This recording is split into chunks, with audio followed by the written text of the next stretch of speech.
Bonjour et bienvenue dans ce podcast de Design and Critical Thinking. Je suis Kevin. Et moi, c'est Daniel. On est deux designers et puis on aime bien causer ensemble. Mais en fait, on le fait pas assez souvent. Et ce podcast, c'est d'ailleurs juste une bonne excuse pour nous de se rencontrer et de parler de nos métiers. D'ailleurs, c'est ce qu'on va faire maintenant. Donc, aujourd'hui, on va parler de strategic design et de recherche utilisateur et de l'importance de faire du sens en début de projet pour bien ancrer une stratégie. Et on a la chance d'avoir comme invité aujourd'hui Géraud, qui va pouvoir se présenter un peu, nous expliquer ce qu'il fait. Et puis, comme toujours, notre sublime, magnifique Daniele. Alors, Géraud, je te laisse t'introduire un peu, nous expliquer ce que tu fais. Et puis, on va pouvoir commencer à attaquer le sujet. Ouais, super, merci Kevin. Salut Daniel. Alors moi c'est Géraud, je bosse au laboratoire d'innovation de Romande Énergie à Lausanne. Et puis je travaille aussi à côté avec des corporates ou des startups pour les coacher ou participer à des projets d'innovation de stratégie. J'ai un parcours un peu mouvementé, mais en quelques mots, ça fait développement iOS, puis UI, puis product design, puis maintenant innovation et stratégie. Donc voilà. Merci. Et alors, comme je disais, on va attaquer un peu sur le sujet du strategic design et on va un peu aborder quelques thématiques clés. Déjà expliquer qu'est-ce que c'est que le design stratégique, puis comment on utilise un peu la recherche utilisateur qu'on peut faire en amont comme matière principale pour travailler sur une stratégie. Et puis, comment on peut partager tous nos insights, tout ce qu'on a appris en recherche, soit en interne, soit avec un client quand on est en agence, par exemple. Donc, je ne sais pas qui veut lancer les hostilités. Moi, j'aime bien provoquer. Je vais faire chier Géraud dès le départ. Hein. Géraud, la grande question qui tue. C'est quoi le design stratégique dans la tête de Géraud? Écoute, tu sais, pour moi, il y a juste deux mots. Hein. Il y a design et puis il y a stratégique. Donc, finalement, stratégie, c'est quoi? C'est essayer d'aller voir un peu plus loin ce qui va se passer, pas juste ce qui se passe aujourd'hui, ce qui s'est passé hier, mais aussi d'essayer d'aller un peu plus loin et puis d'essayer de prendre un petit peu de hauteur. Pas rester juste sur des petits points de détail, mais essayer de voir, comme on dirait en anglais, un big picture, et puis de regarder un peu tout ça, comment ça va s'articuler. Ça, c'est la partie plus stratégie. Puis la partie design, tous les gens qui suivent votre podcast commencent à savoir un petit peu ce que c'est, mais on va retrouver un côté très orienté besoin, utilisateur ou planète, hein, si on reprend votre premier podcast. Et puis aussi une notion assez itérative, une partie de conception, puis une partie de réalisation. Donc, quelque chose qui est ancré dans de l'abstrait, puis quelque chose qui va être plus concret aussi. Ça te va comme réponse? Ah, c'est beau, ça, c'est beau. Puis du coup, si je te comprends bien, toi, il y a un peu une opposition entre design stratégique et puis le côté qu'on pourrait appeler innovation incrémentale ou design incrémental. Pour toi, c'est un peu ça, les deux bouts. Si on faisait une ligne, puis on disait, voilà, d'un côté, il y a ça, de l'autre côté, il y a ça. Tu verrais ça comme ça?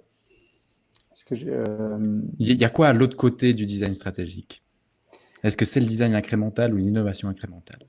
Ouais, il y a ça, mais il y a peut-être aussi des choses qui sont encore plus fines, tu vois. Ça va être une personne qui va travailler sur du design, par exemple du design graphique ou de la typo, sur des choses extrêmement précises. Pour moi, c'est encore plus loin dans le spectre. C'est-à-dire qu'on prend juste un petit aspect qui est fondamental. Hein. Je dis toujours, si personne fait du design graphique, on a des espèces de maquettes wireframe, puis c'est quand même pas terrible. Donc voilà, quelqu'un qui serait vraiment sur un domaine très précis, très pointu. Ok. Donc l'opposé serait vraiment le gars qui va faire son UI hyper torché, vraiment magnifique, avec une accessibilité de malade. Et puis de l'autre côté, on a le gars qui va faire la réflexion sur le design stratégique sur 10 ans, qui lui est pas forcément les mains dans le cambouis, mais qui a cette réflexion un petit peu plus, comme tu dis, big picture finalement. Et puis ça c'est si tu prends l'axe design, mais si tu prends du coup à l'inverse l'axe stratégie, pour moi l'autre opposé ce serait la stratégie comme on la faisait il y a 30 ans avec les forces de porteurs, blablabla, qui sont parfois un peu on fait plein de super slides, mais on est loin du concret, loin du client. Puis c'est ça que le design va apporter à la partie, au strategic design. Ok. Moi, j'aurais une question pour toi parce que tu as abordé un sujet assez intéressant. Moi, personnellement, je fais une distinction entre les deux, mais j'aurais voulu savoir ce que tu penses là-dessus. Parce que tu as parlé de stratégie comme si c'était la définition un peu du futur, de là où on voulait aller. Si j'ai bien compris, hein, si je simplifie un peu ce que tu as dit. Euh, Est-ce que pour toi, la vision et la stratégie, c'est la même chose ou c'est une étape avant pour arriver à une ou plusieurs stratégies? Ouais, alors écoute, tu fais bien de me poser la question. Ça fait 6 mois que je me la pose et que j'essaye de creuser. Si j'ai repris un peu stratégie, puis pour moi, alors ça va être un peu strat comme ça, mais il y a deux axes, hein. Il y a le côté interne, externe, Mhm. puis un côté aujourd'hui et demain. Hmm. Donc, aujourd'hui, tu as de l'interne où c'est comment tu travailles aujourd'hui, puis la vision, c'est un peu l'interne, mais demain, tu vois. Mhm. Et en fait, trop souvent, les boîtes, elles ont tendance à penser à l'interne demain, qu'est-ce qu'on voudrait être, sans forcément penser à ce qui se passe à l'extérieur. Comment évolue ton marché au sens large, hein, et les Ouais. clients, et les fournisseurs, et les partenaires, et le contexte politique, par exemple. Hmm. Une stratégie, ça doit prendre un peu tout ça. Si tu prends que ta vision, on aimerait être la super boîte qui fait des fusées dans 10 ans avec du moteur au charbon, probablement aujourd'hui, ta stratégie n'est pas terrible.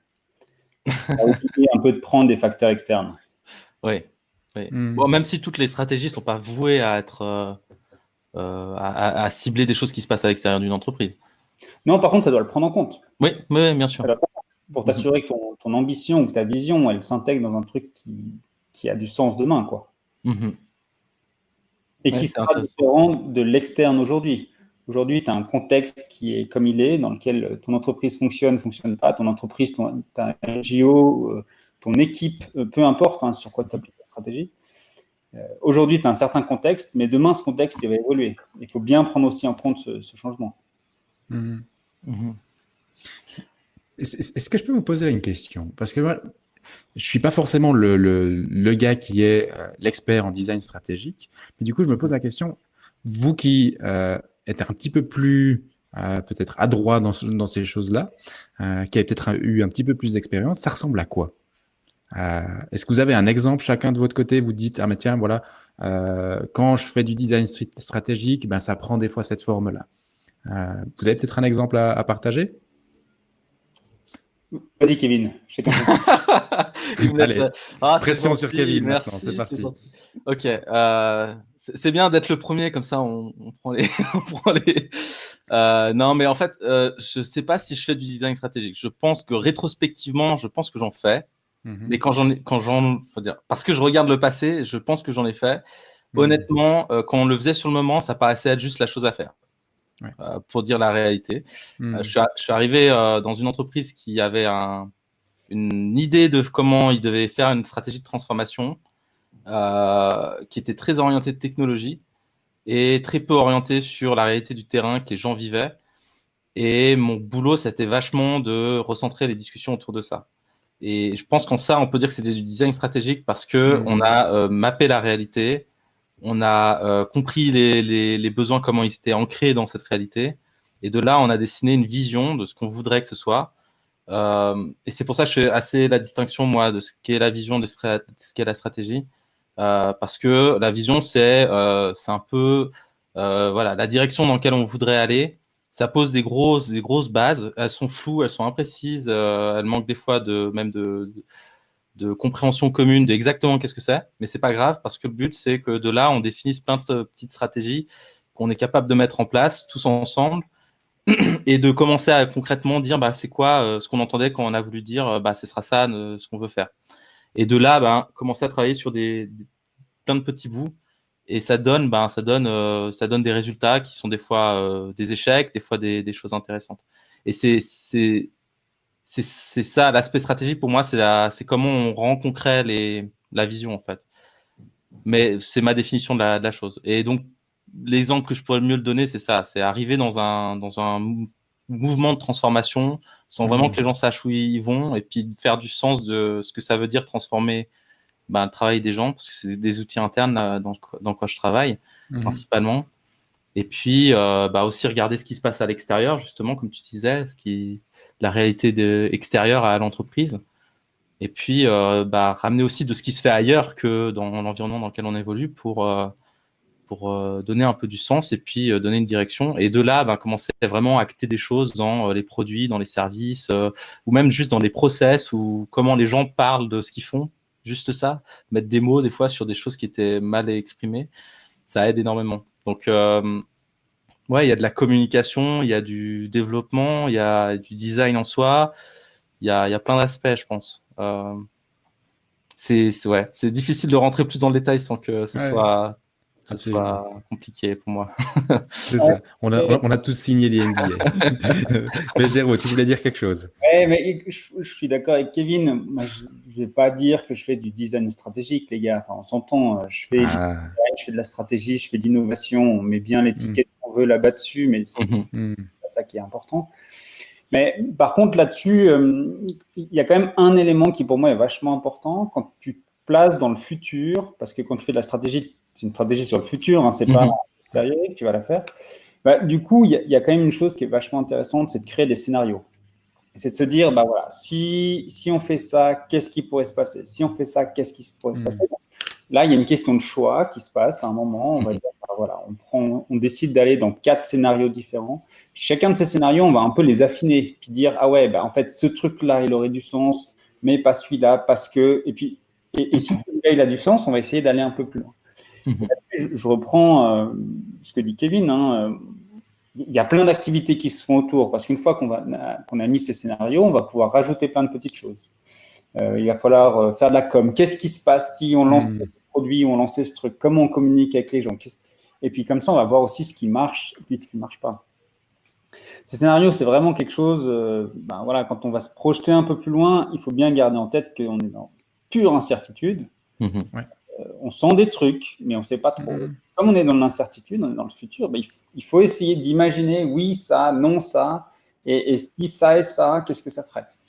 Et ça, c'est un exercice aussi qui, je crois, est aussi lié au design, et puis on va y arriver après. Pour créer des scénarios, on va se baser sur du vrai, sur du concret. Comment ça se passe aujourd'hui, c'est le point de départ, mais comment ça pourrait se passer demain. Puis, on a besoin de savoir comment ça se passe aujourd'hui, vraiment, et du point de vue interne et du point de vue externe. C'est ça qui est assez fort. Puis du coup, je me pose la question, la différence, ou c'est quoi la complémentarité entre le travail sur des scénarios et puis l'établissement d'une vision? Est-ce que la vision, c'est on a travaillé sur 4 scénarios, on les a testés, on a déjà ressenti des choses, donc on peut ressortir un scénario comme étant le scénario vainqueur, donc il devient une vision? Ou est-ce que la vision est un truc qui est vachement plus devant, et puis il y a 4 manières d'y arriver qui sont les scénarios? Vous voyez ça comment, vous? Si je peux juste répondre à ça, je pense que il n'y a pas de bonne réponse à cette question, pour être honnête. Ça dépend, ça dépend, ouais, comment. Ça va dépendre de pas mal de facteurs, je pense, honnêtement. Notamment à quel point l'équipe est peut-être mature aussi sur certains sujets. Je pense que ça a une grosse influence. Mais dans mon cas, moi, on a défini plutôt une vision qui était très floue, mais qui était en grosso modo ce que les gens avaient en tête. Ils l'ont partagé, ils l'ont formulé comme ça. Et on a fait des scénarios à l'intérieur de ces idées-là. Et en fait, les idées ont servi de base pour avancer sur des scénarios. Mais je pense que l'inverse aurait été tout à fait faisable et ça aurait pas été faux pour autant. Honnêtement. Je sais pas ce que tu en penses, Géraud. Ouais, globalement, j'ai déjà un problème avec la notion de vision et mission, tous ces trucs, stratégie. Personne ne sait les utiliser, c'est écrit dans un PowerPoint et puis c'est montré à tout le monde avec le champagne et puis après tout le monde. C'est vrai. Non, et puis même, ça dépend chez qui tu vas te référer comme base de travail pour établir un peu les outils que tu vas utiliser pour avancer dans ta mise en place de tes stratégies, de ta vision et tout ça. Les mots, c'est les mêmes, mais la signification qu'ils leur donnent est différente. Donc l'important, c'est juste que tout le monde s'accorde dans le cadre de ton projet ou de ta mission, de ce que tu es en train de faire, s'accorde sur de quoi on est en train de parler. Voilà. Une fois que tout le monde est d'accord, que ça veut dire vision et que c'est ce qu'on a défini comme vision, je pense que c'est le plus important. Mais je suis d'accord avec toi, c'est vrai que c'est ambigu des fois. Ouais. il y a un super service sur un site web, je sais plus lequel, c'est genre Vision roulette ou un truc comme ça. Puis tu appuies sur un bouton, puis ça te sort des visions et ça te sort des missions, et puis tout le monde est content avec tous les buzzwords. Je Hmm. pense que l'exercice de réduire, alors, moi je m'intéresserais plutôt à l'ambition, mais l'exercice de réduire une vision, une mission ou une ambition à une phrase, j'ai un peu de mal à y croire. On essaie de caser des tas de trucs et tout ça. Bon, alors, toi, tu es Nike et tu as 15 consultants qui bossent dessus pour sortir la meilleure phrase. Bon, Mhm. dans la vraie vie, ça ne marche pas, quoi. Ouais, ouais. On a fait récemment un gros exercice de stratégie. Mhm. Et une des choses qu'on a fait, c'est le premier jour, la première matinée, on a bossé sur l'ambition. Là où c'est différent de mission, vision, c'est qu'on a plutôt essayé d'écrire un texte sur comment serait l'entreprise, en l'occurrence, ou l'unité, peu importe, Mhm. comment serait l'unité dans 5 ans. On s'est dit, voilà, on se place dans 5 Ok. ans, et comment ça s'est matérialisé? C'est quoi ce qu'on veut atteindre? Mhm. Ça, c'est assez chouette parce qu'il y a un côté, alors déjà, on va prendre le gros mot à la mode, toutes les parties prenantes. Donc, on a pris toutes les parties prenantes, comment on s'intègre avec ces parties prenantes, qu'est-ce qui change pas. Et Mhm. puis, on a essayé de donner un truc où on s'est dit, ben voilà, il faut que les gens, ils ont besoin de cette vision, mission, ambition, peu importe, pour Mhm. se projeter, pour se dire, putain, c'est pour ça qu'on bosse, quoi. C'est pour Mhm. ça qu'on se lève le matin et qu'on y va. C'est pas juste pour notre salaire, c'est parce qu'on va chercher quelque chose. Mhm. Et on a essayé de faire un truc un peu plus long. Alors, du coup, les gens ne doivent pas l'apprendre par cœur. Hein, c'est pas la Ouais. mission qu'on doit se tatouer sur l'avant-bras. Mais, Mhm. mais du coup, on a quelque chose peut-être qui parle plus aux gens. Euh, Ok. c'est un test. On verra si ça marche mieux. Ok. Et puis là, tu dis, tu viens de sortir d'un de ces, t'appelles ça un exercice de stratégie que vous avez fait. Euh, c- là, tu as dit, ah, le premier jour, on a fait ça. Du coup, je pars du principe qu'il y a eu plusieurs jours. Ouais, ça a duré 5 jours. En fait, Ok. on était 3 à faciliter. Et puis, l'équipe qui était là pour produire cette stratégie, ils avaient Mhm. déjà fait 2 jours ou 3 jours avant. Ok. Et après, on a fait 5 jours ensemble. Mais entre-temps, il y a eu encore des activités. Après, il y a eu encore des activités. Donc, c'est un assez gros bout. Ouais. Ok. Mhm. Ok. Puis, alors, évidemment, ce que tu peux partager, évidemment, mais ça ressemble à quoi en grosse maille un, un workshop ou un séminaire ou un moment de travail comme ça que vous faites sur 5 jours? Là, tu as dit premier jour, c'est un peu ambition. Les jours suivants, c'est quoi les grands thèmes que vous attaquez? Et ben, en fait, ça, c'est la première fois qu'on faisait ça. Hein. Donc, Ok. je partage mon expérience. J'ai pas prévu encore d'écrire un livre là-dessus. Mais bientôt. On va essayer d'en faire quelques-uns d'ici là. C'est Non, ça. mais la première chose, c'était de se dire, donc ils avaient déjà pas mal travaillé, et puis on a voulu se dire, ok, donc en 2024, voilà, là c'était l'objectif, c'est 2024. 2024, c'est quoi l'entreprise? Boom, ambition. Puis là, on Mhm. trouve ce que je vous disais tout à l'heure, hein, le présent, futur, et puis le interne, externe. Donc là, on est sur le futur de l'interne, Mhm. et on est retourné après sur, bah voilà, aujourd'hui, qu'est-ce qui va pas. Et puis ça, Ok. super outil, c'est le bateau. Je ne sais pas si vous voyez l'exercice du speedboat avec les voiles. Qu'est-ce qui souffle dans les voiles? Qu'est-ce qui nous fait avancer? Et en même Mhm. temps, c'est quoi toutes ces ancres qui nous retiennent Mhm. derrière, quoi. Mhm. Ça, c'était déjà un exercice qu'on a fait qui permettait aussi de se dire, mais ok, on veut aller là, mais aujourd'hui, qu'est-ce qui nous empêche d'aller là-bas? Mhm. Mhm. Mhm. Puis ça, c'était un des gros exercices. Après, il y avait toute une partie sur le client à l'extérieur. Ça, c'était aussi un gros sujet. Mais là, on était sur des sujets très thématiques qui dépendaient vraiment de qui était dans la salle, dans le Ouais. séminaire et de quoi ils avaient besoin. On était vraiment dans du pur custom. Euh, Mhm. et là, donc, il y a eu 3 jours d'exercices thématiques comme ça et de discussion et d'alignement. Un gros travail, c'était l'alignement. Ils étaient 11. Donc, 11 personnes. Il faut quand même bien s'assurer que les 11 personnes vont dans la même direction. Mhm. Mhm. Mhm. Et donc, on a sorti plein de choses. Le mercredi soir, ils étaient tous un peu flippés parce que on avait fait la moitié et puis on avait mis tous les Legos dans la chambre. Mais il y avait Mhm. encore rien qui avait été construit. Ça fait peur, hein. Et en fait, sauf que ce dont ils se rendaient pas compte, c'est que à chaque fois, on avait commencé déjà à refaire des groupes, à mettre les choses. Tout le monde était vachement aligné. Ouais. Et du coup, il y a une confiance très, très forte dans cette équipe au bout de 3 jours. Les 2 derniers jours ont été utilisés pour construire. Ok. Mhm. Il y a une équipe, on a dit, l'ambition, c'est quoi? C'est une méga fusée. Alors, vous et vous travaillez sur le réacteur gauche. Vous et vous sur le réacteur droit. Vous faites le réservoir d'essence, je sais pas quoi. Et à la fin, chacun fait son truc. On s'était tous alignés. Et puis, on va pas dire que tout était construit du premier coup parfaitement, mais d'un coup, comme chacun avait confiance que l'autre avait bossé sur un truc où ils avaient déjà discuté, donc il fallait plus que faire ou qu'écrire, consolider. Et du coup, ça a donné un truc où ça a été super, super vite les 2 derniers jours pour construire tous ces éléments et à la fin arriver avec, pas la fusée encore, mais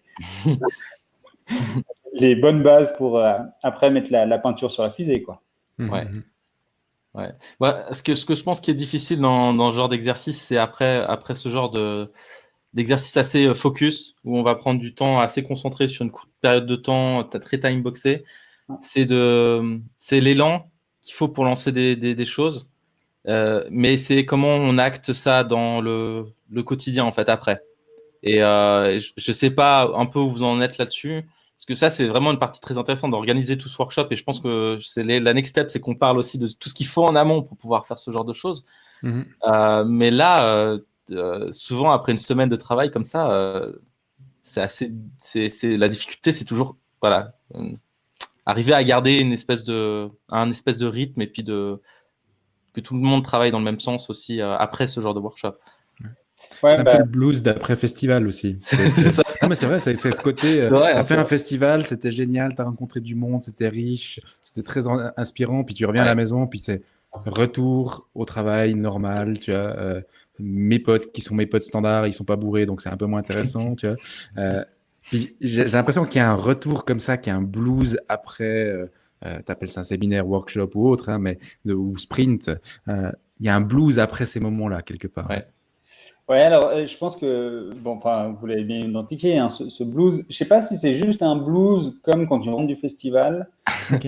Il y a aussi. Il n'y a pas d'alcool, c'est pour ça. Ouais. Canon. Non, l'élément supplémentaire, c'est que pour que des gens comme ça, qui ont des positions, on va dire stratégiques, participent pendant une semaine, ils ont dû faire un sacré ménage dans leur agenda pendant une semaine. Ouais. Et du coup, tout ce qu'ils ont déplacé, ça se retombe sur les 2 semaines suivantes. Ouais. Ou les 2, 3, 4 semaines suivantes. Et là, c'est compliqué. C'est compliqué parce qu'en effet, il y a eu une méga énergie. Le problème, c'est pas tant que les gens vont aller retourner sur du business as usual, c'est plutôt qu'ils disent ok, alors juste là, on a passé une semaine, c'était méga cool, on est trop alignés, c'est chouette. Et en fait, tes next steps, déjà, c'est des steps qui sont formels. Écrire un document pour passer, là en l'occurrence, au conseil d'administration, des choses comme ça. Donc là, il y a une étape formelle que personne n'a envie de faire. Et donc, du coup, en plus, tu as une bonne excuse parce que ton agenda est plein à craquer. Voilà, donc ça. Et puis, il y a ces étapes formelles. Une fois que ces étapes formelles sont passées, ce qui prend quand même un bon mois, après, une fois qu'il y a cette validation formelle, on peut passer à la suite. C'est clair que ça ralentit. On va pas se. C'est ça. Et c'est assez compliqué. Ouais.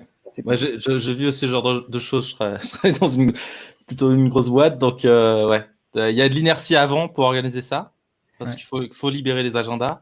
Et puis après, il y a ce ralentissement après l'effort qui est obligé effectivement.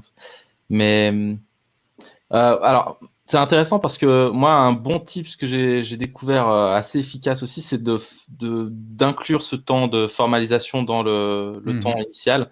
Ce qui force les gens aussi, il y a ce temps-là. Et puis, quand tu arrives à faire en sorte en plus que les gens sont un peu en commun quand ils travaillent sur ce genre de trucs formels, ça permet de garder l'énergie, puis ça permet que tout le monde soit motivé. Après, c'est compliqué quand tu viens de faire 5 jours de justifier d'avoir 2 jours de plus pour ça. Mais c'est un truc, quand tu arrives à le faire, c'est assez efficace. Puis c'est dans l'élan, c'est dans la continuité. Et puis, alors là, en l'occurrence, on ne voulait pas faire la formalisation à 11. Parce que, je pense que dans cet exercice, c'est un travail à 4, 3, 4, 5, c'est pas par là. Et chacun prend son bout, on fait tous ensemble. Puis après, par contre, les 11 review. Ouais, Et c'est puis, ça. là où on a merdé, je pense, sur l'organisation, c'était de ne pas prévoir une demi-journée de réunion après, déjà de la bloquer dès le début, et Ouais. puis des quelques personnes qui devaient encore produire, de leur bloquer une journée ou Ouais. deux demi-journées Mhm. avant l'exercice. Ouais. On sera meilleur la prochaine fois. Mais ça, c'est clairement le truc que je pense qu'on a tous vécu, Ouais. où tout d'un coup, tu réalises, ah, mais en fait, il y a le workshop que tu vas faire qui va durer une semaine, un jour ou autre, mais aussi d'imaginer, ah, mais je vais devoir bloquer du temps pour qu'ils puissent digérer après. Mhm. Donc, par exemple, moi, un truc que j'aime bien faire, c'est de dire, ben voilà, je garde la dernière demi-heure, par exemple. Si ça a été des workshops où les gens ont dû se donner des tâches et puis tu vois, ils se sont donné des objectifs un peu clairs, c'est de dire, OK, ben maintenant, vous avez une demi-heure, chacun pour vous. Vous prenez votre laptop ou votre calendrier ou ce que c'est et vous transformez ce que vous avez appris aujourd'hui dans votre système de travail. Ouais. Puis du coup, ils sont en mode solo, c'est pas du tout collaboratif, c'est pas, ça ressemble à rien, c'est vraiment c'est pas un moment fun, tu vois, mais c'est un moment où tout d'un coup, quelque part, ils s'économisent cette heure-là du lendemain où le lendemain, c'est compliqué, tu as l'assistante qui te pose plein de questions, tu dois encore libérer une heure. Non, non, là, tu le fais juste après. Puis tu libères cette heure où la personne va dire, OK, je vais envoyer mes 4 mails pour faire que le boulot soit fait. Je vais contacter cette personne-là pour pouvoir parler avec elle. Ah, je vais me bloquer la semaine prochaine du temps dans mon agenda pour pouvoir faire ce travail d'écriture qui m'a été donné maintenant puis qui est nécessaire. Et puis, je pense que là aussi, ce que tu amènes, Géraud, c'est aussi cette réflexion de se dire, qu'est-ce qui se passe après cette session stratégique, ce workshop, où il y aura besoin de gens qui sont en dehors de l'équipe, qui vont devoir faire du travail supplémentaire. Puis de bloquer ce temps-là, puis de dire, on sait qu'après le workshop, il y aura du travail en plus qui va venir. Ça va être plus ou moins une demi-journée, une journée, donc on le pré-bloque. Puis au pire, c'est ça qui est génial, c'est s'il n'y a pas besoin de travail supplémentaire, ben, on envoie un petit mail aux gens en disant, hey, bonne nouvelle, finalement, on n'a pas besoin d'autant d'aide que prévu. Vous avez une demi-journée en plus pour faire vos autres trucs. Puis les gens sont souvent contents avec ça. Ouais, mais c'est clair. Ouais. Ouais, c'est un bon point. Mais ça, c'est vrai que c'est je pense, le gros tips qu'on apprend un peu à la dure, qui est le fait de se dire qu'est-ce qui vient après, très très concrètement, et c'est quoi l'impact sur les agendas. Mhm. Puis comment est-ce qu'on peut bloquer ces agendas déjà maintenant, comment est-ce qu'on peut bloquer les ressources déjà à l'avance. Ouais. Ouais. Puis du coup, c'est intéressant parce que là, on parle de l'après. Ouais. Je fais des transitions hyper élaborées, Vas-y, vous vas-y. allez voir. Hein. Génial. Là, on parle de l'après. Et si on allait avant? Eh ben, exactement. Puis on l'a déjà Wow. mentionné en plus. On a dit voilà, maintenant on voit un peu qu'est-ce que tu peux faire dans un de ces moments stratégiques. On a parlé d'ambition, on a parlé des freins, de qu'est-ce qui te pousse, le fait que tu ouvres beaucoup puis après tu resserres. On a parlé du fait que après, eh ben, il va falloir imaginer et puis bloquer ce temps pour que les gens puissent faire le travail concret. Mais c'est quoi le travail préparatoire qui te permet d'arriver dans un workshop ou dans une session stratégique de ce genre-là? Puis là, j'aime bien lancer, je vais de nouveau te faire chier, Géraud, hein, parce que je crois que tu as bien préparé ça. Tu as une expérience de laquelle tu sors, puis j'imagine que tu as préparé des choses aussi pour faire une semaine comme ça. Puis c'était quoi? Et c'était quoi? C'était quoi? Il y a un des trucs, bon, il y a tout ce qui est administratif, gestion d'agenda, blablabla, tout ça. Mhm. Là-dessus, on va rajouter que c'était en pleine période du Covid, du coup, tout s'est fait à distance. Alors, c'était Mhm. encore un Ouais. exercice différent, qui Ouais. d'ailleurs s'est extrêmement bien passé. Et puis, ça, bon, on en reparlera peut-être un peu plus tard. Mais non, la partie avant aussi qui était un peu transformante et qui a fait que ça a bien marché, c'est qu'on a fait des interviews de tous les membres qui allaient être là pendant le workshop de stratégie. Donc Ok. ça, c'est une première chose. Puis on a posé des questions. Alors, on a pris ce que je vous ai dit, hein, ambition, frein, accélérateur. On leur a posé comme Mhm. ça, tous déjà pour sentir un petit peu, eux, comment ils se sentaient dans l'équipe. Et puis, Mhm. c'est drôle, parce que comme ils avaient fait 2-3 jours de travail tous ensemble avant, il y a Mhm. certains éléments sur lesquels ils sont sortis avec la même chose. C'est Mhm. un peu brainwashé, comme ça on les sent un peu brainwashé. On va faire cet exercice de stratégie. Ah oui, qu'est-ce que j'ai fait la dernière fois? Ok, donc Mhm. on va prendre ça. C'était assez drôle. Et c'était d'ailleurs très juste, hein, ce qui Mhm. est le matériel, mais c'était assez drôle de voir des gens qui sortaient exactement la même chose. Ouais, la même formule. Même formule, exactement. Ouais. Et, Mhm. et voilà. Et du coup, on avait 5 questions et qu'on a posé, on avait 30 minutes avec chacune des personnes Ok, en solo, en one-to-one, tranquille. cool. voilà, on discute un peu. Et donc, on avait les participants du workshop et on avait aussi les gens qui allaient recevoir la stratégie, donc là, en l'occurrence, le conseil d'administration, Ah, chouette. qui on a posé les mêmes questions aussi pour leurs attentes sur la stratégie. Mhm. En fait, vous attendez quoi de ce truc? Ok. Vous attendez quoi? Qu'est-ce qui marchait bien dans la précédente stratégie et puis qu'est-ce qui va pas suffire? Si on fait la même chose, est-ce que ça vous va? Est-ce que ça vous va pas? Qu'est-ce qu'il faudrait changer pour la prochaine version, la prochaine période? Mhm. Et puis, ça, c'était super instructif. Maintenant, un tips comme ça, faut pas mettre ses feedbacks au même endroit. C'est-à-dire les participants d'un côté et les attentes des autres de l'autre. C'est clair. Et on ne va pas tout mélanger. Parce Ouais. que nous, en tant que facilitateurs, on n'était pas là pour rentrer à tout prix dans les cases du conseil d'administration. C'est pas ça. Mhm. C'est un exercice qui était où dans un sens, on avait deux clients. On avait le client de cette équipe qui avait besoin d'être aidé pour avancer et apporter quelque chose. Mhm. Et puis de l'autre côté, on a ceux qui doivent recevoir la stratégie. Donc, on doit s'assurer qu'on répond aux deux, Mhm. mais sans que cette équipe ait l'impression que ouais, on tire juste les bonnes ficelles qui sont demandées Ouais. par le conseil d'administration. Enfin, voilà, donc c'est un Ouais. exercice un petit peu difficile. Mais en même temps, en s'assurant qu'on avait les attentes de ceux qui allaient recevoir le matériel, Mhm. ça permettait d'être bien aligné et de savoir puis de pouvoir dire, attendez les gars, c'est super bien ce qu'on est en train de faire, juste soyez conscient que votre conseil, en fait, il fait autre chose. C'est ça. Il veut plus de ça ou moins de ça. Maintenant, Ouais. nous, on n'est pas là pour faire de l'éditorial. Et puis ça, c'est aussi, on faisait de la facilitation. À certains moments, on a fait un petit peu d'éditorial. Donc, pousser des sujets spécifiquement, sans que ça vienne de leur part, mais tout en faisant aussi attention. Et là-dessus, c'était pas du tout de la manipulation. Ils étaient au courant qu'on avait vu le conseil d'administration et tout ça. Mais il y avait une grande transparence, mais en même temps, voilà, il fallait faire un petit peu attention entre pied gauche et pied droit, quoi. Et c'est intéressant ça parce que j'ai écrit, enfin, il y a un article que j'ai posté il y a pas si longtemps que ça sur où je parle de Space for Action barrière, la barrière de l'espace pour l'action qu'on veut bien nous donner. Et en fait, ce que j'explique à l'intérieur, c'est que souvent, quand un projet démarre, qu'il y ait eu déjà une intention ou pas à l'intérieur du projet, il y a en fait un espace pour faire des actions qui est déjà prédéterminé et qui est souvent un set d'assumptions qui existe au sein de l'entreprise, qui est basé sur tout le système de croyances qui fait que les gens pensent que c'est ça ou ça qu'il faut faire ou pas ça qu'il faut faire. Et ce que tu viens de dire, c'est super important parce que en fait, de comprendre c'est quoi les contraintes qu'on veut nous donner, mais en même temps, dans l'espace de réflexion, d'autoriser de les dépasser, c'est exactement l'équilibre qu'il faut essayer de trouver. Et c'est pas toujours évident, hein, même en ayant tout récupéré, tout, en ayant tout mappé, et de donner cette opportunité aux gens d'explorer plus loin que les contraintes qu'ils connaissent, parce que forcément, ils sont alimentés aussi dans la même entreprise, ils sont souvent alimentés par les mêmes croyances.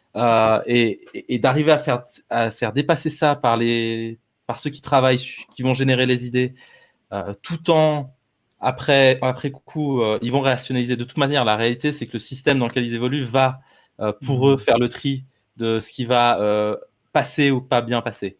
Donc, de toute manière, c'est bien de dépasser un peu les quatre parce que tout ce qui dépasse, ça va être un peu élagué d'office. Mais c'est bien d'avoir les deux et d'avoir cet équilibre entre les deux. Je trouve que c'est assez clé et c'est pas toujours évident d'y arriver. Même juste sur le principe que des fois, sur l'organisation du workshop, on n'a pas toujours des fois de la liberté de faire comme on veut et d'arriver à donner réellement cet espace-là, alors qu'au-dessus, on peut nous pousser des fois à vouloir justement mettre des contraintes. C'est important, je trouve. Je sais pas ce que vous en pensez tous les deux. J'ai la sensation qu'il y a quelque chose de très riche, surtout dans le fait de pouvoir dire à quelqu'un, là, on est en train de dépasser le cadre qui nous est demandé par la direction, par une entité, tu vois, mais de dire en même temps, mais il y a des choses intéressantes. Donc, soyons juste conscients que si on présente ces aspects-là, il risque d'avoir un frein, puis qu'on va devoir aider les personnes à comprendre et à contextualiser un petit peu plus pourquoi est-ce qu'on amène ça. Et puis je pense que ça, c'est d'un point de vue transparence, c'est super riche, tu vois, parce que tu peux dire, en tant que facilitateur, c'est de toute façon pas à toi de décider qu'est-ce que le groupe amènera plus loin, mais c'est de dire, Euh, En tant que facilitateur, c'est mon job de vous dire que si vous voulez présenter cet aspect-là, eh ben, va falloir peut-être avoir des arguments encore un peu plus forts, va falloir un peu creuser plus les arguments, parce qu'il y a une chance sur deux que l'autre groupe réagisse avec un frein en disant, mais voilà, on sait que ça leur fait un peu peur, tu vois. Puis ça, je trouve intéressant parce que c'est vraiment quelque chose que c'est un peu c'est un petit tips que tu peux donner aux gens pour dire, ben voilà, là, allons plus loin. Puis là, on a l'air d'être déjà bien synchronisé. On est allé dans le détail de ce que des attentes, c'est super. Donc, on n'a pas trop peur. Mais sur ces aspects-là, va falloir rajouter un peu une histoire, va falloir rajouter des données, va falloir rajouter quelque chose de rassurant pour faire comprendre cet aspect-là. Donc ça, je pense, c'est très riche d'avoir les deux aspects, je trouve, à ce niveau-là. Ouais, ça nous a aidé, bah là, dans ce cas, en l'occurrence, ça nous a aidé à différents moments pour dire, OK, à un moment, il y a une idée incroyable qui est sortie, ultra moderne, on va dire, enfin voilà, et qui en même temps sortait complètement du cadre. On avait l'impression que ça sortait de nulle part. Ouais. Il y a quelques signaux quelque part qui disent que, ah ouais, en effet, on pourrait construire ça comme ça, mais boum, d'un coup, le truc est sorti, pure émergence. Cool. Puis, d'un coup, la personne qui était là, la personne en charge, responsable de toute l'équipe, a contacté justement son conseil d'administration. Le directeur a contacté son conseil d'administration en disant, passer un petit coup de fil en disant, écoute, on part dans cette direction, ça vaut le coup, ça vaut pas le coup, vous nous suivez pas, et puis d'un coup, il y a une conversation qui a démarré, qui était vachement saine. En l'occurrence, le conseil d'administration a dit feu les gars, c'est incroyable, allez-y. Et puis du coup, nous facilitateurs, on a reçu ça en disant ok, alors on va vous aider encore plus à construire ça, on va passer encore plus de temps à s'aligner parce que c'était tellement invisible avant que il a fallu aligner, passer beaucoup de temps à aligner tout le monde, essayer d'aller un peu plus dans le détail, se projeter. Enfin voilà, on a fait différents exercices là-dessus pour qu'à la fin ce soit bien construit et puis que ça s'intègre dans la stratégie comme si c'était évident, quoi.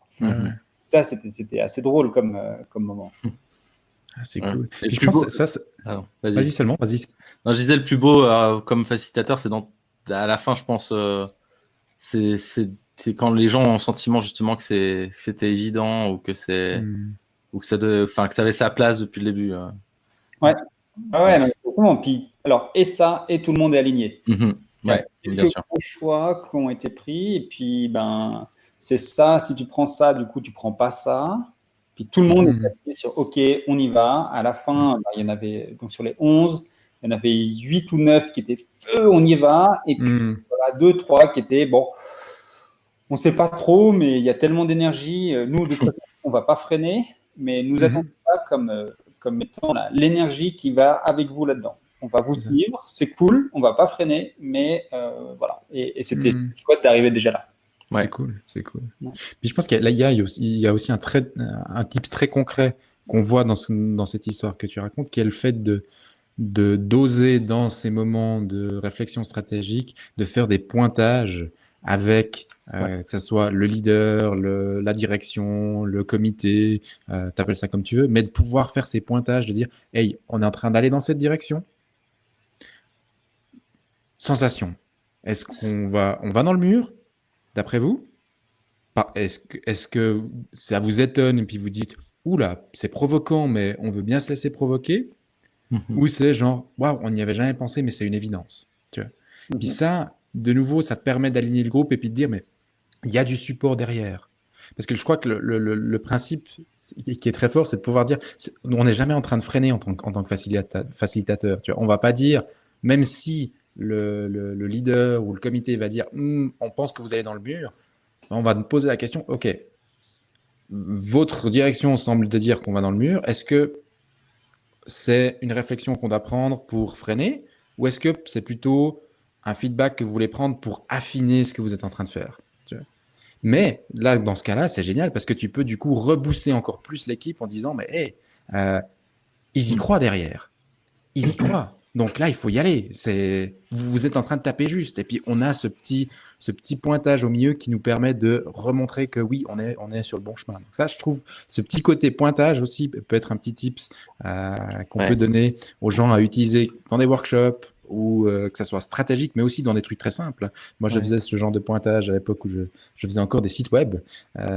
On faisait des sprints de 2-3 jours où on amenait le décideur, puis on lui disait voilà où on en est, voilà où on va, réaction à chaud.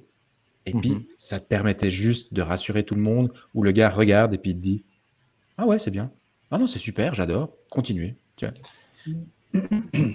Ouais, des feedbacks rapides et puis de la transparence, hein, pour que les gens n'ont pas l'impression qu'on prenne une direction sans qu'ils en soient avisés.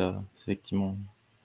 Ouais, puis ça évite parfois les discussions où ah mais peut-être que eux ils pensent que mais en fait non mais Ouais. je sais pas. Puis c'est clair. juste du temps qui est perdu quoi.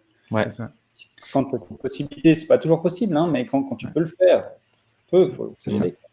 Puis il y a un mythe, c'est que il y a le gros mythe, ça prend beaucoup de temps. Pas forcément. Un pointage ne prend pas forcément des masses de temps. Ouais.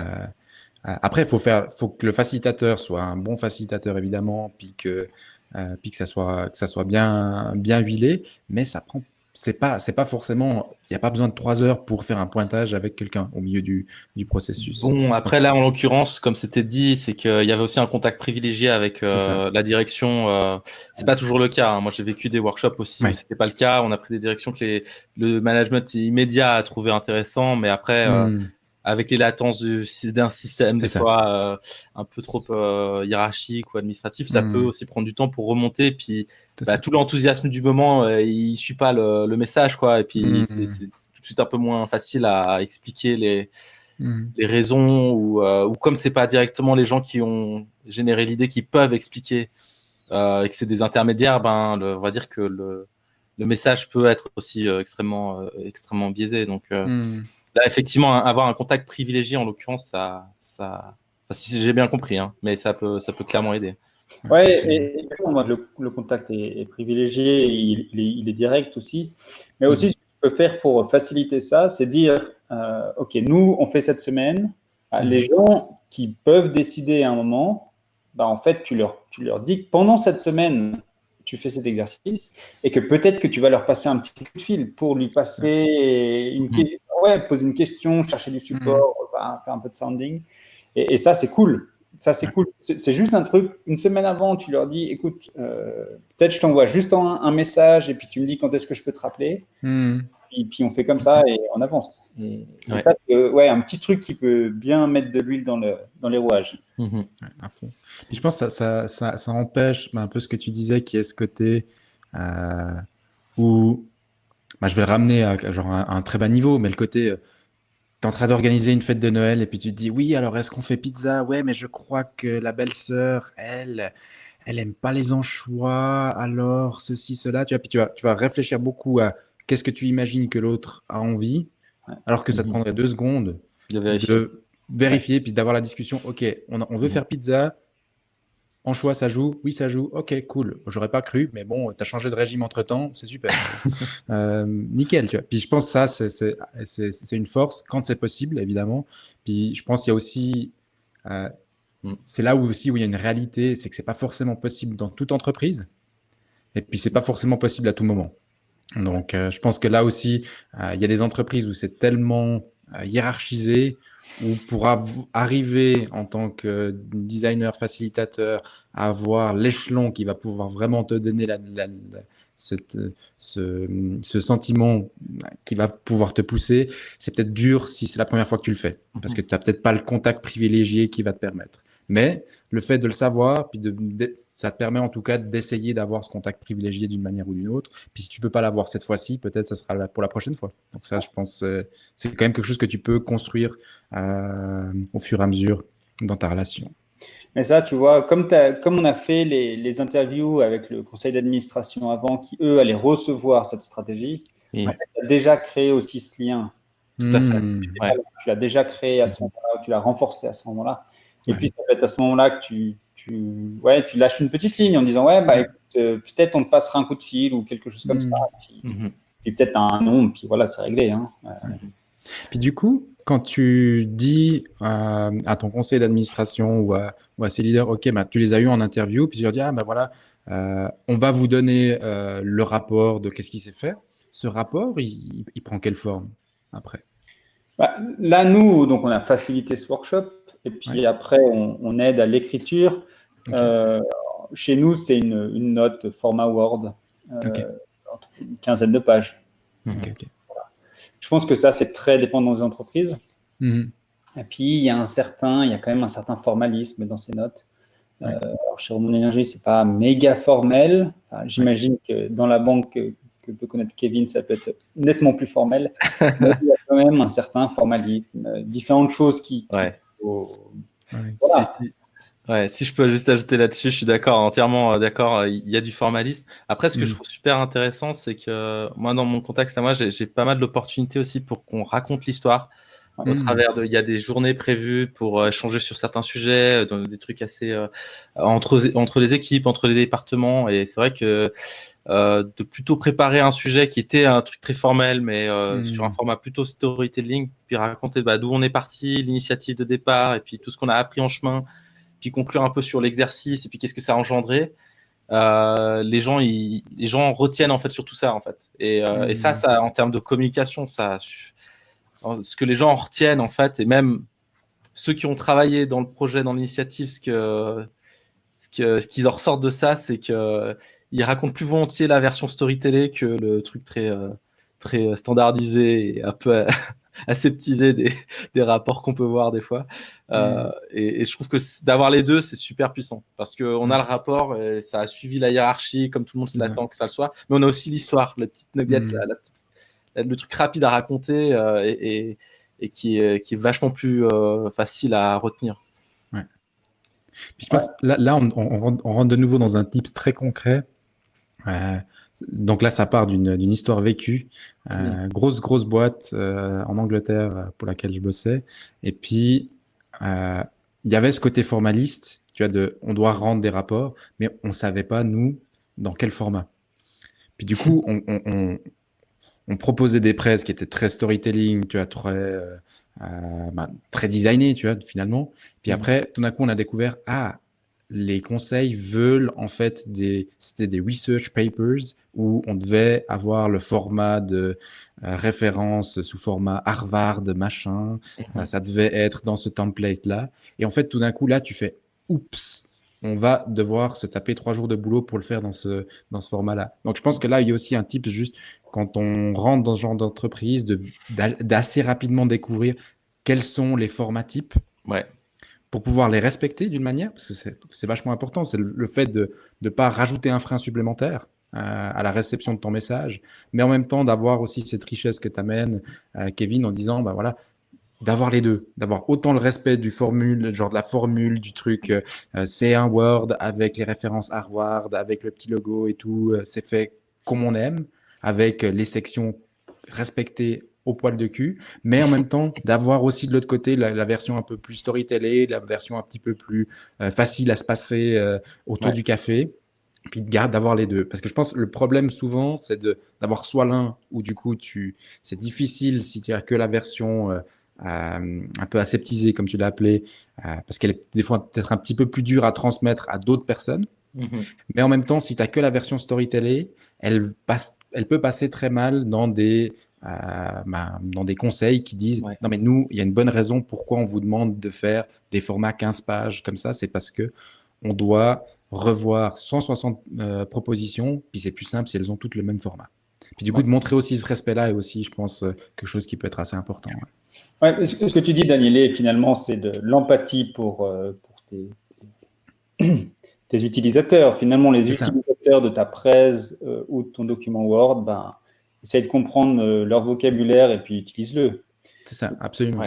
Puis là-dessus, Kevin, c'est clair que tu as besoin des deux, comme tu dis. Si tu arrives à mettre les deux, c'est clair que tu es champion. On sait quand même que tous ces directeurs, conseils d'administration et autres, s'ils sont à ces postes-là, c'est quand même parce qu'ils aiment les chiffres et parce qu'ils veulent utiliser ces chiffres, parce que c'est des rationnels.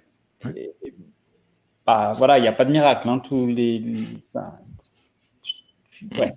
pas de miracle. Mais du coup, par contre, utiliser l'histoire pour transmettre autre chose, c'est clair que cette possibilité, c'est cool. Et puis c'est vraiment ça qui va accrocher. C'est ça le velcro. Mhm. Yes. Messieurs, on arrive gentiment à un temps qui me semble un temps Raisonnable. opportun pour Ouais. faire un peu une synthèse. Ouais. Moi, j'ai un point là-dessus, tu vois, en termes de Vas-y. synthèse. Un des mots qu'on a plus parlé stratégie, finalement, que strategic design, Mhm. ensemble, dans le sens où on a peu utilisé le mot design. Mais Ouais. moi, à la fin, strategic design, c'est juste du product design. Quand on produit, c'est de la stratégie. Puis, en fait, c'est tout. C'est-à-dire que tu prends l'exercice de stratégie, qu'est-ce qu'on veut, qu'est-ce qu'on attend, puis tu utilises les méthodes de design dessus, puis tu as du strategic design. C'est comme ça que je vois. De nouveau, je ne m'appelle pas strategic designer, parce que ce que je fais, c'est du strategic design, mais c'est un peu redesigner avec du retour utilisateur, de l'itération, du contact régulier avec des utilisateurs. Ce dont on a parlé finalement, c'est du test. Hein. Ouais. C'est du test utilisateur léger, mais voilà. Puis voilà. Absolument. Ouais. De un ton bon côté, point. Kevin, tu le résumes comment? Ouais, alors, je suis d'accord avec la définition dans l'ensemble. Après, je sais pas si est-ce qu'on fait de la stratégie, puis à l'intérieur on fait du design, ou est-ce qu'on fait du design avec de la stratégie. Je pense que ça dépend vachement de comment on approche le truc. Ouais. J'ai pas un avis très tranché là-dessus. Je te rejoins dans la définition, Géraud, c'est plutôt bien amené. Après, je suis assez fan de l'idée, en tout cas, que le design, c'est pas la stratégie en elle-même, c'est justement tout son ensemble. C'est comment on a pensé ce qu'on est en train de faire, comment on a matérialisé aussi ce que les gens disent et tout ça. Tout ça, ça fait partie du design. Et pas tant, enfin, je sais pas. Est-ce que ça fait aussi partie de la stratégie? Je sais pas. C'est une bonne question. C'est presque un autre sujet de discussion, plus méta. Mais ouais, bon résumé. Bravo. C'est cool. Nickel. Eh, messieurs, un grand merci. Moi, je suis très content de nouveau parce que il y a des choses qui se clarifient un peu pour moi de voir aussi comment vous avez pu vivre des semaines comme ça, comment c'est différent aussi entre un endroit et un autre, mais aussi tous ces petits tips très très concrets qu'on a eu sur la préparation, sur l'après, sur ces petits moments au milieu qu'il faut avoir. Donc, je pense que, enfin, ouais, ça m'a rappelé plein de petits tips aussi qui me font dire, la prochaine fois que j'organise un truc un peu similaire, ben, je vais le faire de manière moins bête, ce qui est déjà pas mal. Cool. En tout cas, un grand merci. Tant mieux. Merci à vous de m'avoir invité aussi. Merci d'être venu. Yeah. Yes, et puis Géraud, en tout cas, gros plaisir de t'avoir aujourd'hui. Juste pour la petite histoire, pour ceux qui sont encore là en train de nous écouter, Géraud était en train de commenter le premier podcast qu'on a sorti, puis toutes les questions qu'il amenait étaient tellement intéressantes qu'on s'est senti obligé de l'inviter parce qu'on voulait pouvoir entendre ses questions et ses réactions en live. Donc, très content de t'avoir aujourd'hui et puis d'avoir pu profiter aussi de toute ton expérience et puis d'avoir cet échange à trois, ce qui est un format assez rigolo et très sympa pour nous aussi. Cool, tant mieux. Yes. À bientôt, messieurs. Messieurs.